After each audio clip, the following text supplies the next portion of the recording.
What's up guys? So here's another one. I just got the new SCX10ii, the Deadbolt, the one that just got released about maybe 5-6 months ago. Now I'll tell you the reason why I got another Dead10ii in just a second here, but I'm not going to be an unboxing video. There's plenty of those out there, so I just want to show you really quickly what you get. Let me just get this out of the way. Bring that start up here, and here it is, the Axial Deadbolt. This is the 10.2. Alright. It's already covered in decals, so my little nephew already did the unboxing himself on Saturday when they came. He got into my decal collection and just covered the body. Only difference on here is you'll see he has hot racing body clips on there, the blue body clips. I took them off the Bronco. The Bronco's not being ran right now, so the body clips and the battery are basically over here on that Deadbolt now. Now, the reason I got the Deadbolt for him is a couple of reasons. Is number one, he's starting to get into the crawlers. Every time they come over, he's playing with the 24 scale crawlers with me. Starting to get, comfortable with, the left and right throttle control at the same time. So it's kind of fun watching him develop those skills. He has tried to get into the 110 with me. He's scared of them a little bit, but when he gets to control the car itself, he's not scared. Now the problem with the 110 scale is a lot of the radios that I have, and I'll show you a comparison in a second here, is they're big. So for his little hands, it's not easy to control. Right? So number one, this is what you're going to get with the car. This is the car itself. I've never had a Deadbolt, so actually this body's pretty cool. And I think this is the first time the Deadbolt is offered on the 10.2 chassis. I think it was offered on the 10.1.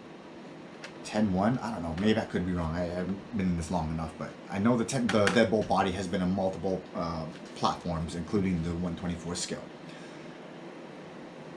All right. So let me just remove the body clips really quick.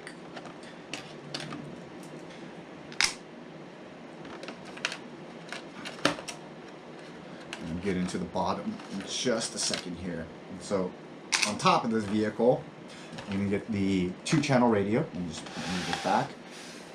It's got the lanyard strap for him already, but this is actually, the size of this radio is perfect. And I was debating if I wanted to switch it out compared with the old, what is that brand? Tactic that the old 10.2s have, because that was a small radio and it felt good in the hands, especially for smaller hands. But this one came out really nice, and on Saturday when I was watching him drive the vehicle, it seemed to do really well. So very, very basic radio. You got your throttle trim right here, 50, 75, 100, steering reverse right here, power button, your steering trim, and this is your, I don't even know what that is. It just says ST. Okay, steering. Oh, this is your steering rate, sorry, and then steering itself. Okay, so nice little remote. And I promised them I would not buy this car, so it has been driven by me. Now, one thing I did notice is all the plastic that it comes with, including the little skid plate on the bottom. This is actually cool. I think this is one of the most abundant amount of extra pieces I've gotten in all my kits, so I like this one a lot. Comes with the Ford AA batteries, which I've already put in the radio. Your little crescent wrench here, and your manual. A couple of differences compared to the old 10.2 is that it is running newer electronics. It's kind of just rebranded. It still looks like the old Dynamite electronic that 10.2 came with. It's just rebranded to Spectrum. The way you program everything is still through these little tabs, and you just kind of move it around on these prongs right here for 50% drag brake, 100% drag brake, which is default. So I'm running a Spectrum 2S5000, which is what the Bronco was running. So this is just inheriting that. Still running the Dynamite 35 turn motor, and then it now has an IC3 plug instead of the Dean's plug, but everything else is still pretty much stock and still the same. Okay. This is like I said, a wonderful beginner platform.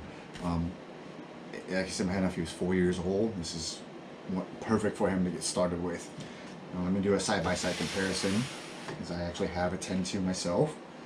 And you guys all see my 10.2, aka Twinkle Toes.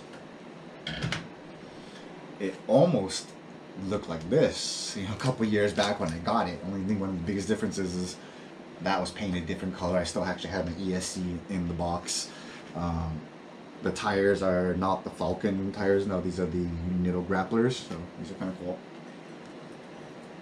Here we go. Then here's my 10.2. So, and this is why I just want to show a quick little comparison next to each other. Like I said, I got this from my 4-year-old nephew. Great starter pack. Anybody who wants to get into 10 scale crawling. If you don't want to, go with a kit, you don't know what you're doing, go with the ready to run. From here, you can still do a lot with it. And this is what mine was ready to run. It ended up looking like this. Just to give you a little idea of what your vehicle can end up looking like. Mine was converted to an LCG build, not a full belly dragger, but still a low center gravity car.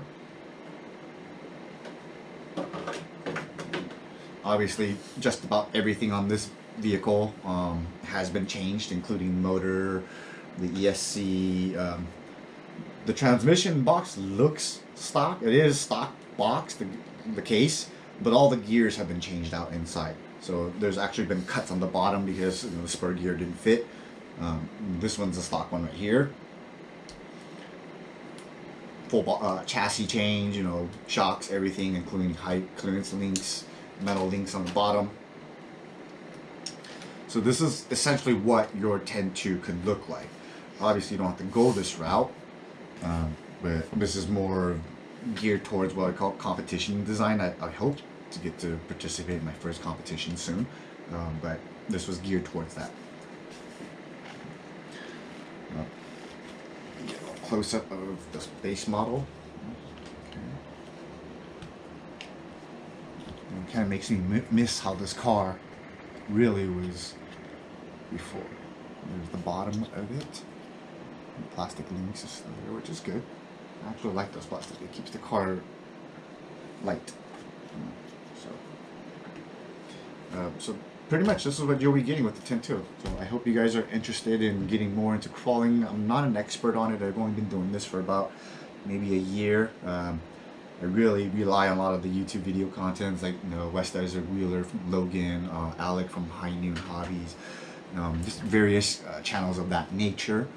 That gentlemen like that truly know what they're talking about. So if you guys want to know technical details, I would advise you to visit their websites.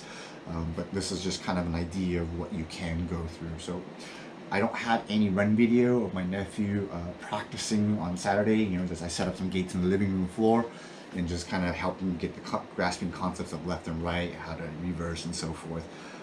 He is 4 years old, so I'm trying not to feature him on any public videos, just for privacy sakes. But next time when he comes here, I think he has a good grasp enough that I can take him out to the backyard crawler course. So hopefully we'll get some video of him crawling on the backyard crawler course, for his first time going over real obstacles and so forth, and see how that goes. So, I'm confident that he is going to be a great crawler in the RC crawler in the future. So, hopefully this is a great start for him, and hope you guys enjoyed this content, and catch you all in the next one.